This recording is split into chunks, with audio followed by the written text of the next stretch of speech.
Getting to the heart of the matter. Back to Guy, Ben, and Frank with more Inside the News. Welcome back to Inside the News. Glad to have you with us. Guy Wehman, Frank Vernuccio, and Ben Brunson with you. And this is our election trail segment. And Frank, I want to start with something that really irked me. That's a word that you don't hear much. But it really bothered me that Obama was given primetime status on Sunday night for this commencement. All the major networks carried it.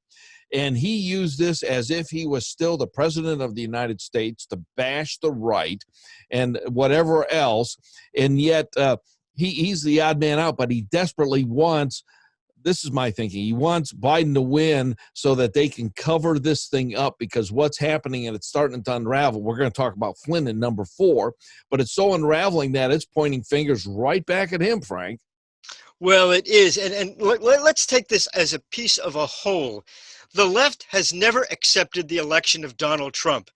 Everything they've done, whether it's the underhanded attempts to undermine his administration using the phony Russian collusion charge, whether it's the way the media continues to build emphasis on former President Obama, they've never accepted that the American people rejected the leftward trend of Barack Obama.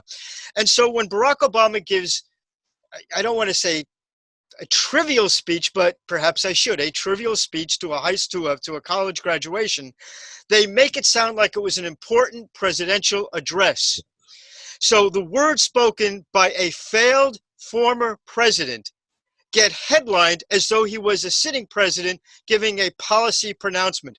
Unfortunately, along with that emphasis, you're not seeing a lot of analysis onto what Obama is saying.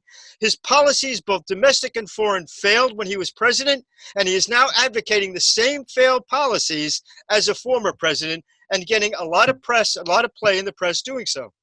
Absolutely. And Ben, you talk about failed policy. Obama's economic policy was a huge failure, as well as his foreign policy, Ben. Well, it certainly was. We had sub 2% growth for 8 years following a very deep recession that he inherited. He certainly had nothing to do with the 2008 recession. But typically coming out of a recession like that, you'll see very strong economic growth.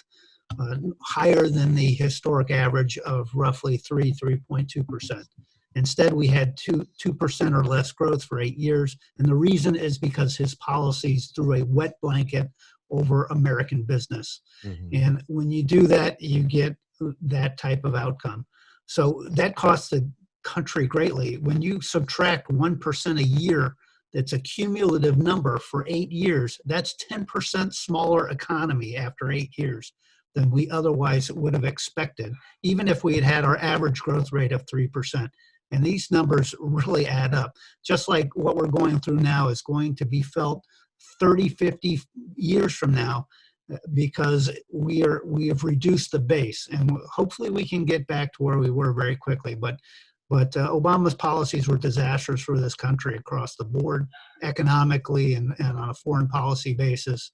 And hopefully, we can get back where we need to be under Trump, what we had been doing under Trump, closer to 3% growth and great economic numbers. And I think we can return there quickly once we get all of our governors on board. You know, just when you thought you saw it all, Frank, you've got a new way of campaigning for president, doing the basement campaign. Unbelievable. This guy's not coming out of the basement, Frank. No, he's not. I don't mean to imply that Joe Biden is happy that we had this COVID plague, but it certainly has helped him tremendously. Look, he's a terrible campaigner. He does not do well in crowds. He does not do well spontaneously. By staying in the basement as an excuse to deal with COVID-19, he has been able to mask his glaring deficiencies as a candidate. It's been the best thing that's ever happened to his campaign. He'd use his pre-written scripts. He gets to not be in public. He doesn't have to respond to the questions from people coming up at him at campaign events. This has been great for Joe Biden's campaign. You talk about questions. They're all softball questions, Ben. They're not giving him any hardball questions. And the hardest question he's got, well, there's a couple of them with his ties to China and everything else, but who's going to be his running mate? Because clearly they're going to be the heir apparent, probably, Ben. Well, the only exception to his questions has been from Mika Brzezinski, who I'm not a fan of, but I'm going to give her credit because she deserves it. She asked tough questions over the sexual harassment and rape allegations that he faces. So, and that was a devastating impact on Joe Biden and his campaign. Look, I think ultimately, public view is great for Donald Trump because it builds on the momentum of Joe Biden being the actual nominee.